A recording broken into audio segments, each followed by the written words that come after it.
नमस्ते दोस्तों, आपका स्वागत है मेरे चैनल नॉलेज कैंटीन पर। आज हम बात करेंगे महान क्रांतिकारी शहीद भगत सिंह के जीवन की।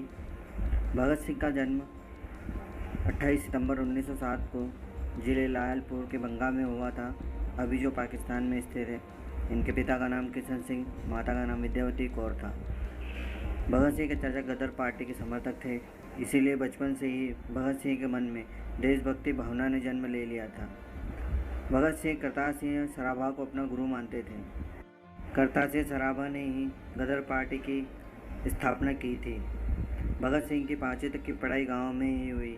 इसके बाद भगत सिंह लाहौर एंग्लो वैदिक हाई स्कूल में पढ़ने चले गए। 13 अप्रैल 1919 के जलियांवाला बाग हत्याकांड ने भगत सिंह की सोच पर गहरा प्रभाव डाला। उस समय उनकी उम्र महज 12 साल थी। वे अपने स्कूल से 12 मील पैदल चलकर जलियांवाला बाग पहुंच गए।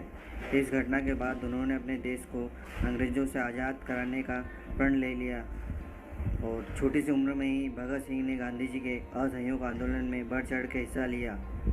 लेकिन 5 फरवरी 1922 को गोरखपुर जिले के चौरी चौरा नामक स्थान पर पुलिस ने एक जुलूस को रोका और जुलूस पर गोलीबारी कर दी, जिससे जनता क्रोध में आ गई और थाने में आग लगा दी, जिसके कारण थाने के पुलिस कर्मियों की जलने से मौत हो गई। इस घटना के बाद गांधी जी ने असहयोग आंदोलन को वापस लेने का निर्णय ले लिया।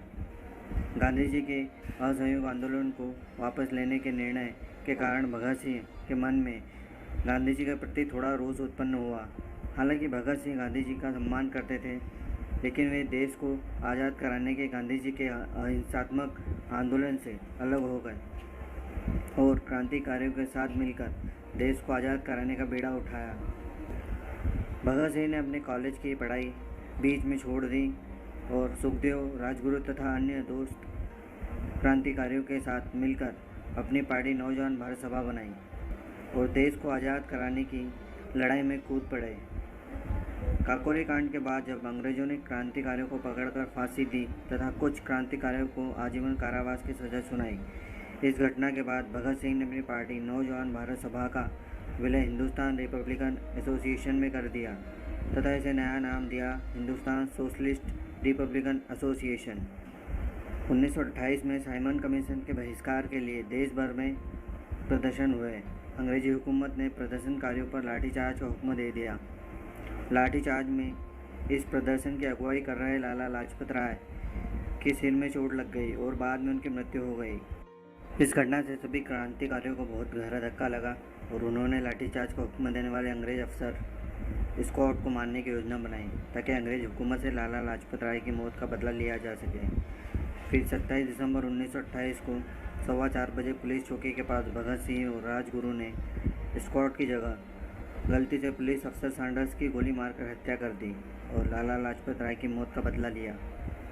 सैंडर्स की मौत के बाद पुलिस सख्ती से इनका पीछा करने लगी तथा इनको पकड़ने की कोशिश करने लगी, लेकिन भगत सिंह राजगुरु दोनों ही भेष बदलकर लाहौर से भागने में सफल हो गए और पुलिस उनको गिरफ्तार नहीं कर पाई। दोस्तों, 1929 में अंग्रेज सरकार 2 नए बिल ला रही थी। पहला पब्लिक सेफ्टी बिल, दूसरा ट्रेड डिस्प्यूट्स बिल। ये दोनों बिल भारतीयों के लिए बेहद खतरनाक थे। सरकार ने दोनों बिलों को पास करने का फैसला ले लिया था, लेकिन क्रांतिकारियों ने बिल का विरोध करने का निर्णय लिया और इस काम के लिए भगत सिंह एवं बटुकेश्वर दत्त को चुना गया। उन्होंने असेंबली में बम फेंकने का फैसला किया, लेकिन यह बम किसी को मारने के लिए नहीं बल्कि सरकार और लोगों तक अपनी बात पहुंचाने के लिए था। 8 अप्रैल 1929 को जब दिल्ली की असेंबली में बिल पर बहस चल रही थी, तभी भगत सिंह और बटुकेश्वर दत्त ने असेंबली में उन स्थानों पर जहां कोई नहीं बैठा था, दोनों ने बम फेंककर इंकलाब जिंदाबाद और साम्राज्यवाद मुर्दाबाद के नारे लगाए एवं अपनी गिरफ्तारी दी। भगत सिंह और बटुकेश्वर दत्त की गिरफ्तारी के बाद बाकी क्रांतिकारियों को भी गिरफ्तार कर लिया गया। इसके बाद अंग्रेज़ों ने भगत सिंह को फंसाने के लिए पुराने केस खंगालना शुरू कर दिए। असेंबली में बम फेंकने का केस चला, लेकिन अंग्रेजी हुकूमत भगत सिंह के पीछे पड़ गई थी।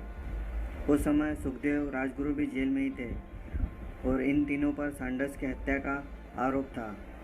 इन तीनों पर सैंडर्स की हत्या तथा देशद्रोह का केस चलाया गया एवं तीनों दोषी पाए गए। 7 अक्टूबर 1930 को इनके खिलाफ फैसला आया था। तीनों को फांसी की सज़ा सुनाई गई और तारीख दी गई 24 मार्च 1931।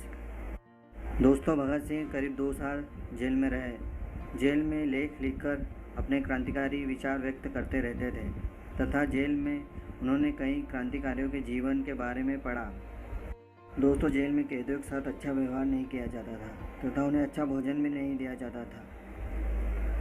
भगत सिंह ने अंग्रेजी हुकूमत से कहा कि जेल में कैदियों से अच्छा व्यवहार किया जाए तथा उनके साथ युद्ध बंदियों की तरह व्यवहार किया जाए, उन्हें अच्छा खाना दिया जाए और पढ़ने के लिए अखबार दिया जाए। जब अंग्रेज प्रशासन नहीं माना तब भगत सिंह ने अपने साथियों के साथ मिलकर भूख हड़ताल कर दी। उनकी भूख हड़ताल 116 दिन तक चली और आखिरकार अंग्रेज हुकूमत को उनकी बात माननी पड़ी। सभी लोग उन तीनों की फांसी की सज़ा को माफ़ करने के लिए मांग कर रहे थे, लेकिन भगत सिंह माफ़ी के खिलाफ थे। भगत सिंह चाहते थे कि अंग्रेज सरकार उनको फांसी न दे बल्कि उनको गोली मार दी जाए। भगत सिंह की फांसी की खबर सारे देश में फैल चुकी थी तथा अंग्रेज सरकार को डर था कि कहीं कोई आंदोलन न भड़क जाए, इसलिए तीनों को एक दिन पहले ही फांसी दे दी गई। जी हाँ दोस्तों, 23 मार्च को ही फांसी दे दी गई। जो तारीख तय की गई थी ठीक उसके एक दिन पहले। उनका अंतिम संस्कार जेल में नहीं किया गया। अंग्रेजी हुकूमत को डर था कि कहीं लोगों को पता न चल जाए, इसलिए इनके शवों को काट कर बोरों में भरा गया और फिर जेल के पीछे की दीवार तोड़कर इनको सतलुज नदी के किनारे ले जाया गया और उनको जलाने लगे। जब गांव के लोग आग जलती देख करीब आए तो अंग्रेज उनकी लाश के टुकड़ों को नदी में फेंक भाग गए।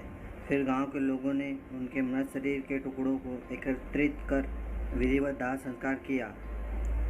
दोस्तों, भगत सिंह आज भी हमारे दिलों में जिंदा है और हमेशा रहेंगे। हम तथा हमारे आने वाली पीढ़ियां उन्हें एक महान क्रांतिकारी एवं देश के लिए अपने प्राणों की आहुति देने वाले महान व्यक्ति के रूप में याद रखेगी। शहीद भगत सिंह अमर है। जय हिंद। दोस्तों, आपको ये वीडियो कैसा लगा? अगर पसंद आया तो इसे लाइक कीजिएगा, शेयर कीजिएगा। नए हैं तो प्लीज़ इसे सब्सक्राइब कीजिएगा। धन्यवाद।